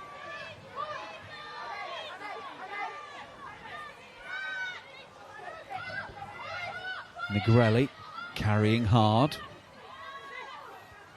It's quick at the moment. Dorothy Wall. Release! Oh, no, it's to the right. Everything's to the left-hand side at the moment. Demi Swan. And they continue to go further across. Good work by Buisa. Gets in, makes the tackle and drives the player back. And counter-ruck is good. Bears have turned it over. It was a good counter. The Bristol player was Buisa takes about 3 defenders on her own. Bristol Back to Bevan it goes. And it takes a little hop to the right and into touch.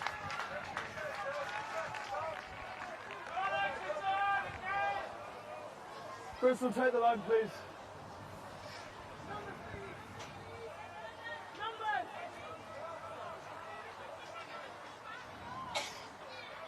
Exeter, quickly, please. 5. Emily Totosi's just waiting for someone to come and tell her what the call is. Swan will do exactly that. The cavalry arrives. And it's Emily Robinson with the win. Initial loop play. Good tackle by Buisa. The Canadian is another of the players who will be moving on at the end of the season. Came in during the campaign, helped cover for some injuries. Well, Elworthy's pass was actually off of the head of Hyatt, who wasn't actually looking at it. That's why it went flying the way it did. And Chiefs get it back. Tessier. Now that's a foot race. Zoe Dare is leading it for Exeter. But in fairness, she's not going to win a race against Millie David.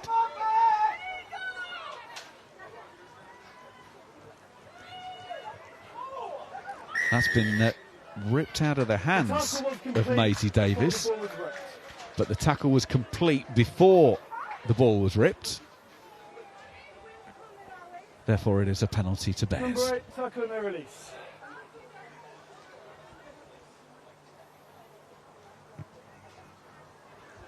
Probably a good job she wasn't looking at it, because otherwise that's a broken nose territory. Well, or she catches it. I think something that coaches a lot of the time will tell you to scan a lot. You want to be sort of one eye on the ball, one eye on the defender, and continuously scanning.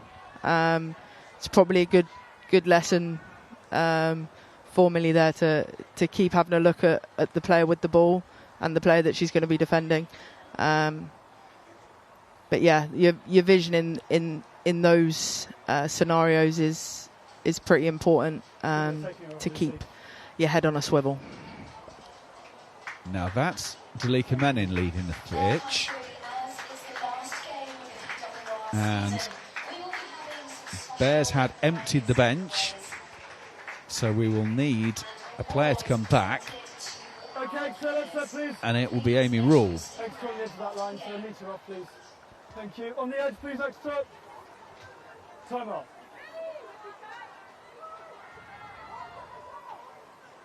Spray throws. It's a bit untidy. And the referee will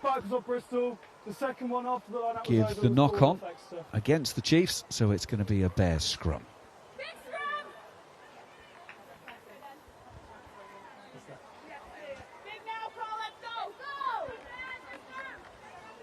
It's gone a little bit flat, if we're honest, at Shaftesbury Park, which unfortunately, with that graphic in the bottom left-hand corner of your screen saying what it does, is the reason for that. Yeah, it'll be quite important for the leaders on the pitch now to sort of keep the girls' chins up and bring some energy where it's needed. From a Chiefs point of view, the reason that they're doing this is that obviously they can end up being level on points with Trailfinders, depending how next weekend's results go. And then you're looking at tiebreakers and potential points difference. Going into this weekend, after last night's game, Trailfinders' points difference was 50 worse than Exeter. So Exeter are in a pretty strong position, but obviously the more points that they can put into the book, that will potentially help them out. The pass to Millie David is forward.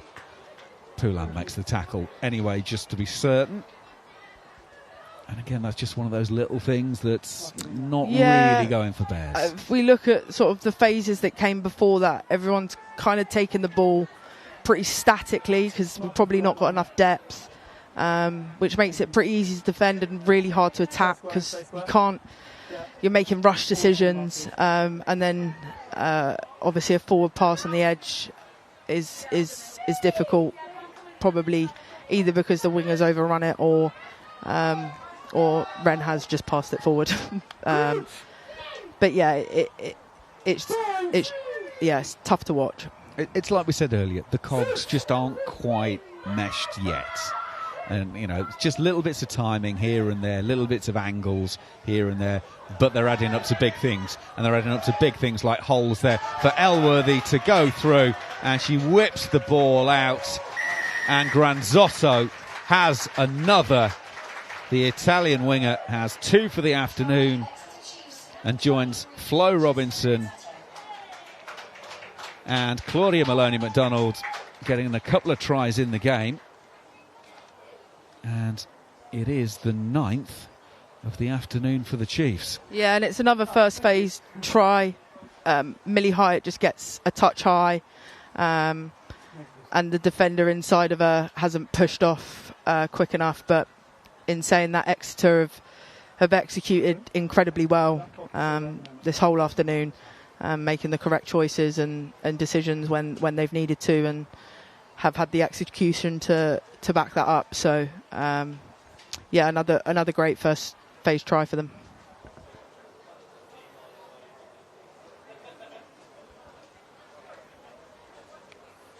Tessier, as you can see, all the way out on that touchline, a fraction outside of the 22. Gives it a good ride, but it won't go far enough. Thank you. Tessier finds Elworthy. Elworthy finds space and feeds the speed. Yeah, and something that really helped all of that unfold is the line that was run. She was too quick. She ran past the camera too quick, so I actually don't know who it was, but that held JDV in place and meant that she couldn't push off, and that's where the space came from. As you see on the screen, Aisha Jar is on for Sarah Byrne. The team, when it was announced, had Allian Clark in it, but Aisha Jar coming into the side today, and she is going to see out the game in the front row for the Bears. Can they get some momentum going? Bevan. That is Jar going down the middle. Now the break. Looking inside and out is Butchers. Bevan goes back inside. Just the offload was just dying. It was a fraction low. And it's another ball that hits the deck. It is, but it's off the back of something really positive. Again, when Bristol run those hard lines and attack the line, that's what happens. I think Alicia's pass to Kira was probably a touch forward, so it was probably the karma from that. But yeah, just not enough on that offload from Kira to Millie, but it's more positive from Bristol.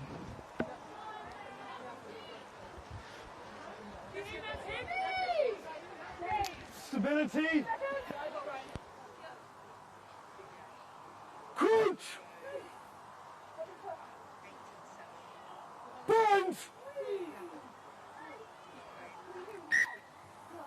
Look, both of you, we've not had a problem with that space all day. Find your slot. Find a bind.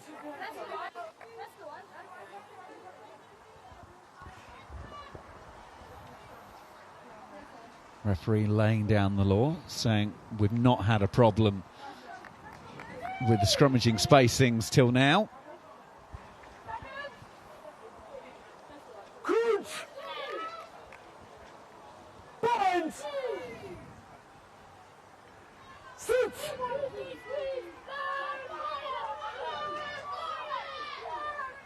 It's a solid scrum. Tessier clears. Honours underneath it, scanning the space. Finds a little bit of it, bounces one, bounces two, bounces three. Davis.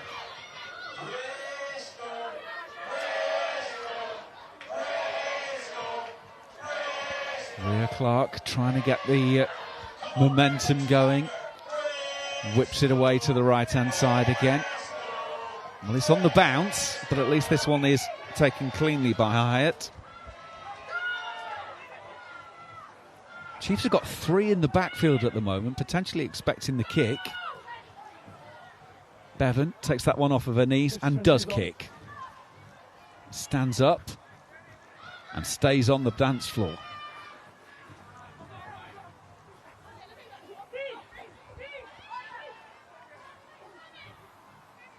Elworthy.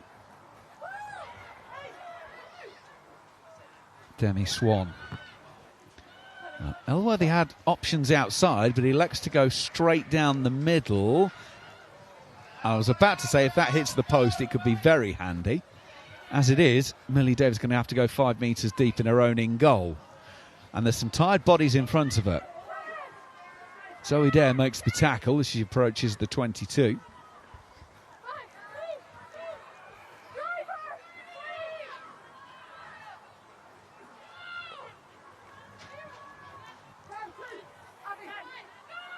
Ball was always inside. Hold. Bevan clears, Tessier's underneath. It's advantage. Player here offside, 21. Bears were offside. 21 was offside and always advancing. And it's Alicia Joyce who's been singled out by the officials. And Chiefs tap and go. They want to keep the fun in the sun going.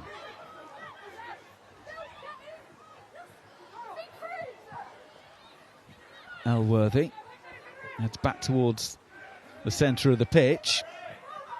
Bang in front of the sticks.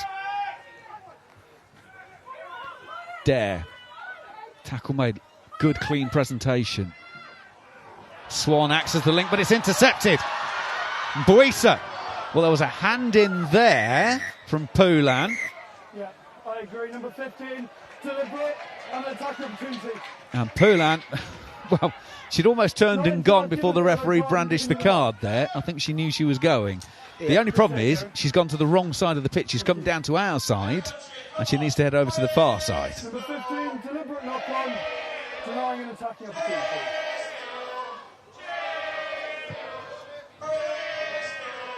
Yeah, it's great work from Chris and Pam there, getting off the line together. Chris putting in a monster shot as she always does, and Pam picking up that offload. Obviously, unfortunately, gets knocked on from Poulan, but more positive.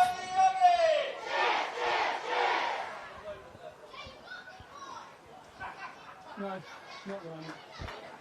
If this is going to be a long time, we will. We've only got 3 minutes to play. Well, Jenny Herring is the player who's down at the moment. Okay. Thank you. Come on, let's go. Science teacher Jenny Herring. I wonder if she uses a lot of rugby examples. As we were talking about the geography exam earlier, does she use a lot of rugby? You could do a lot of questions about force in terms of rugby.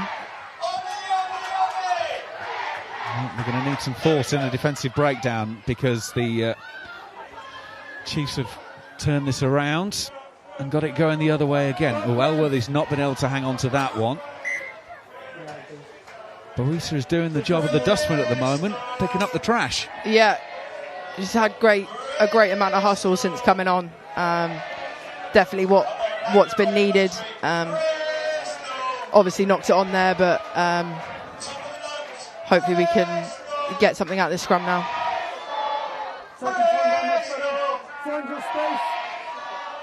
So I can tell you the player of the match poll is now live. The link is on the YouTube page that you're watching. So you've got a few minutes to get in and vote. I don't think it will surprise anyone when I tell you it's heavily dominated by Chiefs players. So get in, make your vote, and we'll announce the Built for Athletes player of this particular match at the end of the game. Elworthy kicks it to Bonner. She stopped 12 short of halfway. I'll get Hannah to actually tell you who's on the shortlist when the ball goes dead next. For it is Hannah Bottoman who has chosen your shortlist for this afternoon. There's space out wide if Bears can get round the edge here, and they can. But it closed up pretty quickly. Millie David got Zoe Darren Buchanan into her space pretty quickly, and she never really got a chance to get into her running. Will she get a better opportunity here? Opportunity never really came. Alicia Joyce hanging on to the ball there. Bevan's going to kick. Buchanan's going to let it bounce up. Shake and bake, in out. Go again. Tackle made by Holly Cunningham. If you're wondering why no penalty, the referee says the Bears player wasn't actually on the ball.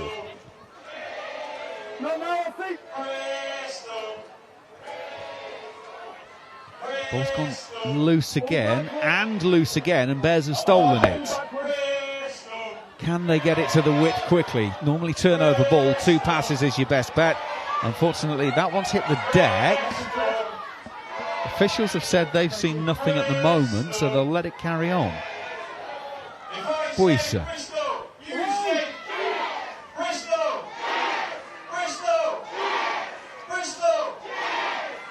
Bevan goes to Jar. Now there's a 2-player overlap there, but again it couldn't quite get wide. But that might not be a bad thing as it turns out. Placed the ball down, released and went again. But Chiefs get in over the breakdown, win the penalty. Right, Hannah, just run us through your 4 contenders who you can vote for the Built for Athletes player of the game. Yeah, so we've gone for Maisie Allen and Dalika Mellin in the forward pack. Obviously Dalika playing at 8. She made a couple of lovely breaks.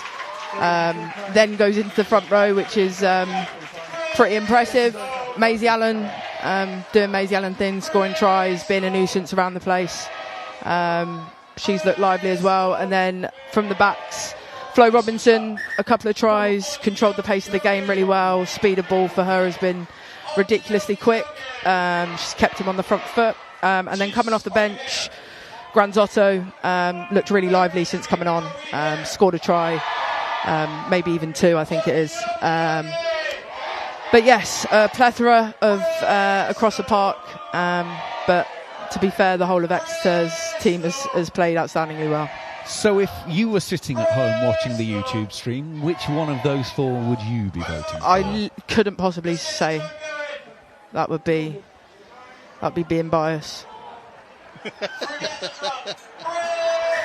Well, I have to say, I think Flo Robinson has controlled things magnificently. But we have to make a mention of Dalika Menin, who has done a wonderful job as a makeshift number 8, and it's probably given Steve Salvin plenty of things to think about. And the referee has decided that will do it. So, a 5-point win on the road for the Chiefs. 9 tries scored away from home, conceding only 1. That is a proper afternoon's work for them, isn't it? Yeah, it puts Exeter in a great spot going forward as well.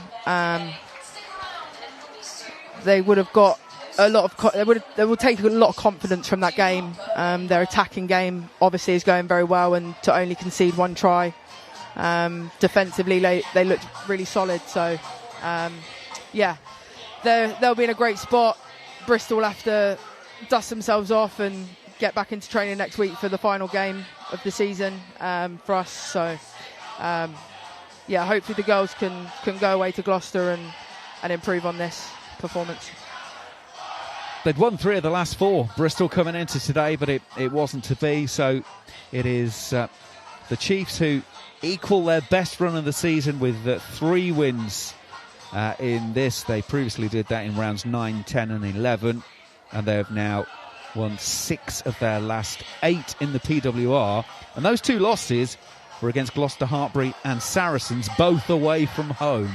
So realistically, they're going to be facing one of those in the next few weeks in the semi-final. We keep saying this, we still don't know yet how it's going to shake down, but it will be Gloucester Hartpury and Saracens who are hosting the semi-finals once they are all confirmed.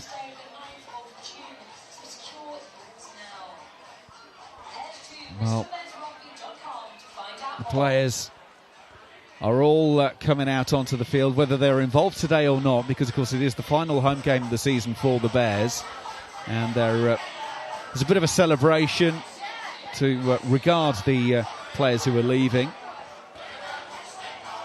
But this afternoon it is all about the lady wearing number 9 in white there in the centre of your picture, because Flo Robinson is your Built for Athletes player of the game. You have voted her, and she scored her for 2 tries 3 minutes apart in the back end of the first half, and was very lively. That she was. She had a really good game. Like I said, her speed of ball and the ruck speed was incredibly low/high. So yeah, really controlled the game for them. Obviously coming off the back of a successful Six Nations with England, she's brought that back. Right, let's take a breath and relive those tries, all 9 of them. So settle yourselves in, folks.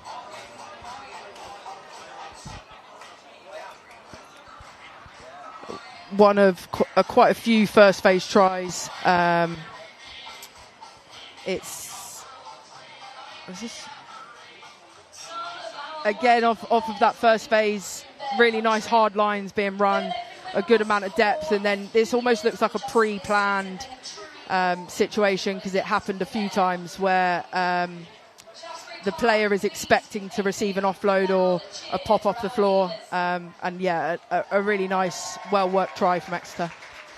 That was try number 5 at the start of the second half. Claude Maloney McDonald's second of the game. And we rolled it on. It's a lovely break, and at that point it's just space everywhere. Can you finish it off? Yeah, Millie does really well to sort of save that initial, but unfortunately then gets in the way.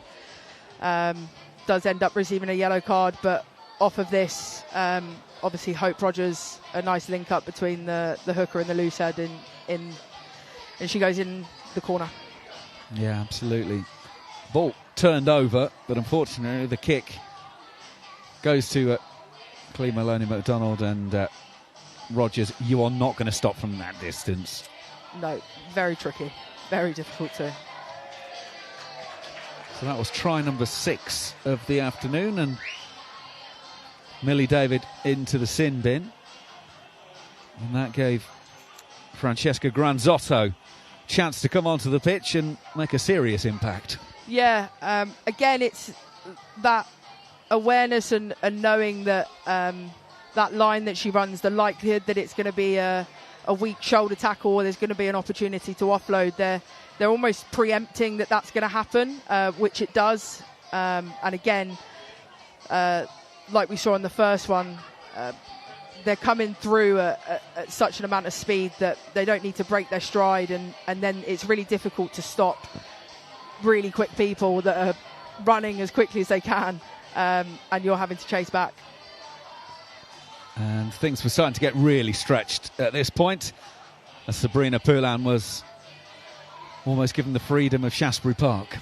Yeah, a couple of lucky bounces today that Exeter got, which you create your own luck, as they say. But yeah, bounced directly up into a breadbasket, and she didn't again have to break stride. So a few easy ones for Exeter this afternoon.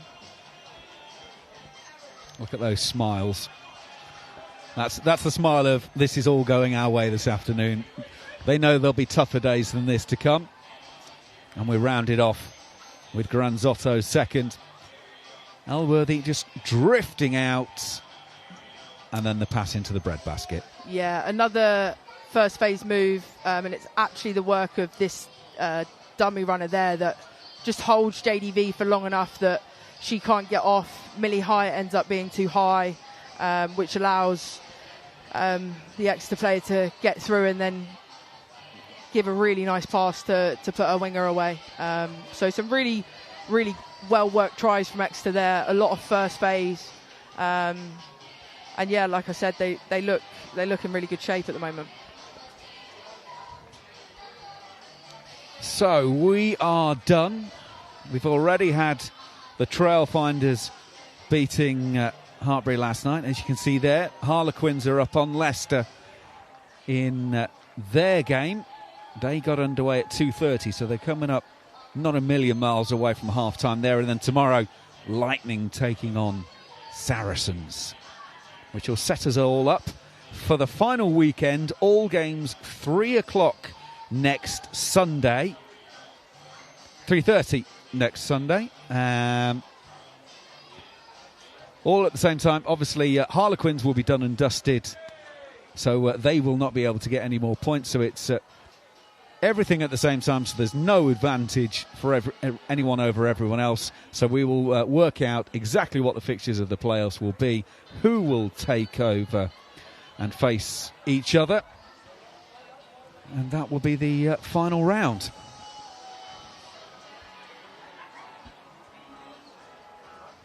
Well, Hannah, thank you so much for being here today. It's been great working alongside you. Hope the recovery continues and you can get out and get some sun and enjoy yourself and get back to being a rugby player sooner rather than later. That would be nice. I haven't been able to play much rugby this season, so I really look forward to next season and getting stuck in. But thank you for having me, and see you soon.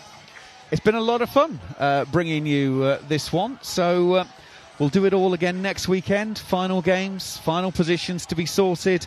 And don't forget, of course, that it is the PWR's Big Pink Weekend. If you can get onto the charity partner Breast Cancer now, then please do so.